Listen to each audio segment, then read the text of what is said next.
మన ఫ్యామిలీ అందరికీ good morning అండి. ఎప్పటినుంచో నాకు కొన్ని డౌట్లున్నాయి. ఆ డౌట్లు ఈరోజు మీతో నేను పంచుకుంటాను. ఏమన్నా పరిష్కారం ఉంటే మీరు చెప్పండి. ఏంటంటే ఇంతకుముందు నేను రోజు తోటలోకెళ్ళేదాన్ని గదా! నాతో పాటు పనిచేసేవాళ్ళు కొంతమంది సిస్టర్స్ అనేవాళ్ళు, "అక్క ఇంటికెళ్తే నీకు పని చేయాలి తక్కువుంటది గదా! మీరిద్దరే గదా! గిన్నెలు తక్కువుంటాయి, పిల్లలు ఇంటి దగ్గర లేరు కాబట్టి ఇల్లు శుభ్రంగానే ఉంటది" అంటారు. ఇల్లయితే శుభ్రంగే ఉంటది గానీ, గిన్నెలు వాడటం నాకు కరెక్ట్‌గా తెలియట్లేదో ఏమో గానీ, గిన్నెలెందుకో చాలా ఉంటాయి.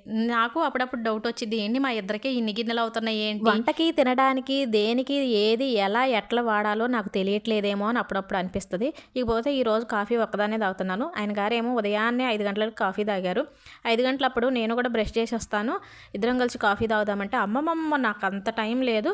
ముందు నాకొక్కళ్ళకే కలిపియనంటే, సరేనని ఆయనకి కలిపించాను. మళ్ళీ మీరిక్కడ బ్రష్ చేయకోకుండా మగవాళ్ళకి కాఫీ ఇయకూడదా, మంచీలు ఇయకూడదా అని అనబాకండి. ఏదో సినిమాలో చెప్పినట్టు స్పేస్ లేదన్నట్టు నాకక్కడ టైం లేదు. అందువల్ల ఆయన గారికి కాఫీ కల్పిస్తే తాగి తోటలోకెళ్ళిపోయారు. నేను ప్రశాంతంగా కాఫీ కలుపుకొని పాత సినిమా ఒకటి చూస్తాను.